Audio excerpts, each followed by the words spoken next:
آج سے ایک نیا سفر سٹارٹ ہے۔ میں اپنی زندگی کی کہانی شیئر کروں گی آپ کے ساتھ، جو ایپیسوڈز میں کنورٹ کیا میں نے۔ یہ ایپیسوڈ نمبر 1 ہے۔ کس طرح میں نے خود کو بچایا، کس طرح میں بگڑی ہوئی لڑکی سے ہدایت کے راستے پر آئی، کس طرح میں فیشنیبل سے حیا کی چادر میں لپٹی، کس طرح میں نے موو آن کیا اور میں نے کیا کیا کیا، کس طرح کیا۔ یہ سب کچھ پوری داستان اپنی میں آپ کو ان ایپیسوڈز میں بتاؤں گی۔ ایپیسوڈ نمبر 1، میری کہانی میری زبانی۔ ترک حرام سے ریسٹارٹ کرنے سے پہلے میری لائف بہت چینج تھی۔ میں بھی آپ سب کی طرح ایک عام لڑکی تھی اور اب بھی آپ سب کی طرح ایک عام لڑکی ہی ہوں۔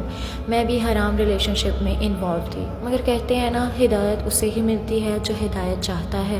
بچوں، میں بھی ڈپریشن، انزائٹی کا شکار ہو چکی تھی۔ ہر ٹائم موبائل پکڑ کر اس کے میسج کا ویٹ کرتی تھی، اس سے باتیں کرتی تھی۔ ہر بار اس نے میری عزت پروار کیے تھے، اور بچوں، میں نے بار بار محبت سمجھ کر اس کی غلطی کو معاف کیا۔ یہی غلطی میرے لیے عذاب بن گئی۔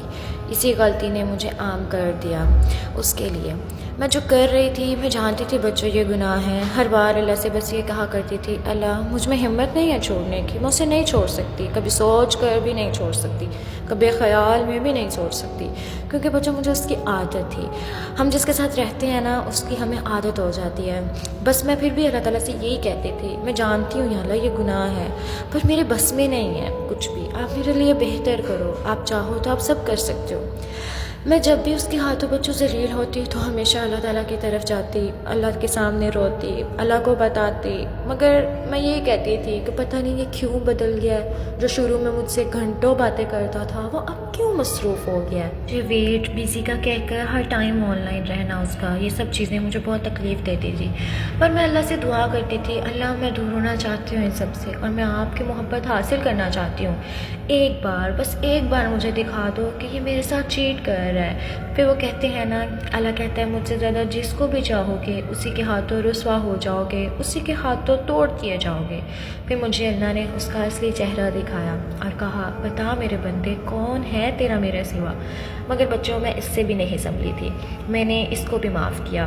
بس دل میں اللہ کا ایک ڈر تھا، ایک خوف تھا۔ میں بس اس کو چھوڑنے سے ڈرتی تھی، کہیں وہ مجھ سے بچھڑ نہ جائے، کہیں میں اسے چھوڑ دوں تو وہ کسی اور کے پاس نہ چلا جائے۔ اس کا کسی اور کے پاس جانے کے ڈر نے اور اسی خوف نے مجھے ہمیشہ اسی رشتے میں رکھا، اور میں چاہتے ہوئے بھی نہیں چھوڑ پاتی تھی۔ مگر ہمیں یہ سمجھ نہیں آتی اس ٹائم کہ اگر وہ انسان ہم سے بات کر رہا ہے تو ہم کیسے اس پر یقین کر سکتے ہیں کہ وہ اس ٹائم کسی اور سے بات نہیں کر رہا، میں بھی وہ کسی اور کے ساتھ بھی ہو جو ہم سے میلوں دور ہے، پھر بھی ہم اس پہ آنکھیں بند کر کے یقین کرتے ہیں۔ پر تب ہمیں یہ سمجھ نہیں آتی، محبت کی اندھی پٹی ہماری آنکھوں میں بندھی ہوتی ہے۔ ہمیشہ اس کی باتوں میں آ کر میں نے اس کا یقین کیا۔ جب اللہ سے زیادہ امید اور یقین اس پر کیا تو اس انسان نے ایک اور وار میری روح پر کیا۔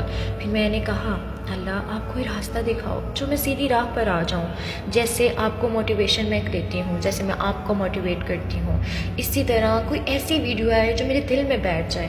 اسی طرح ٹک ٹاک اسکرول کرتے کرتے میں بھی ویڈیوز دیکھنے لگی اسلامک، اور بس یہی کہتی تھی، اللہ تعالیٰ کوئی راستہ دکھا دو، مجھے نہیں پتہ کیا ہوگا کیسے ہوگا، پر میں اتنا جانتی ہوں میں اسے چھوڑ نہیں سکتی۔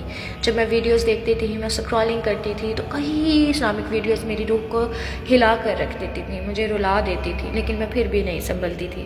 بار بار یہی کہا کرتی تھی، اللہ جی کوئی راستہ دکھاؤ، میرے لیے آسانیاں پیدا کرو۔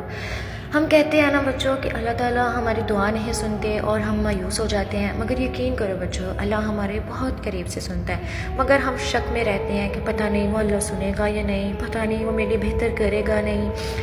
پر پتہ ہے اللہ کیا کہتا ہے؟ اللہ کہتا ہے، اے میرے بندے تو مجھے پکار تو صحیح، میں تیری سنوں گا۔ پھر جس طرح میں حرام سے حلال کی طرف بیچ چلا رہی ہوں جو فری آف کاسٹ ہے، اسی طرح ایک ویڈیو میرے سامنے آئی اور میں نے وہ گروپ جوائن کیا۔ میں نہیں جانتی تھی بچوں کہ میں کیا کروں گی، میں کیسے کروں گی۔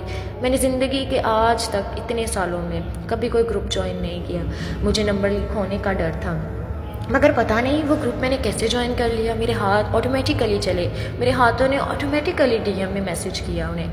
بس مجھے ایک یقین تھا کہ میں اب کروں گی اور میں کچھ نہ کچھ کر سکتی ہوں۔ بچوں، ہمیں صحیح اور غلط ہمیشہ پتہ ہوتا ہے، مگر ہم خود کو اپنی مرضی سے غلط راستے پر چلاتے ہیں۔ پھر جب ہم ٹوٹ جاتے ہیں تو کہتے ہیں یا اللہ میں ہی کیوں، ہر بار میں ہی کیوں، جبکہ ہم نے خود کے ساتھ خود ہی غلط کیا ہوتا ہے۔ اور اللہ پھر بھی اتنا رحیم ہے کہ بار بار ہمیں بچاتا ہے، بار بار ہمیں راستہ دکھاتا ہے۔ میں ٹوٹ گئی، بکھر گئی اور رونے لگی۔ اتنے زخم تھے میری روح پر کہ میں چل نہیں سکتی تھی، میں اٹھ نہیں سکتی تھی، میں نا امید نہیں ہوئی تھی۔ بس یہ فرق تھا کہ میں نا امید نہیں ہوئی تھی۔ اس اللہ پہ مجھے یقین تھا کہ وہ کچھ نہ کچھ ضرور کرے گا۔ تو بس مجھے بھی اللہ نے اس گروپ کا راستہ دکھایا۔ میرے سامنے تو اللہ لے آئے تھے ویڈیو، بلا وجہ نہیں ہوتا بچوں کچھ بھی۔ میں نے سنبھلنا تھا، اسی لیے یہ سب کچھ ہوا۔ اللہ کے قریب ہونا تھا، اسی لیے میرے سامنے ویڈیو آئی، اسی لیے میں نے گروپ جوائن کیا۔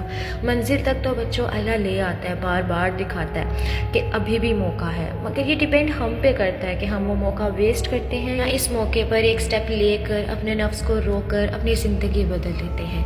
اگلا پارٹ نیکسٹ ایپیسوڈ میں۔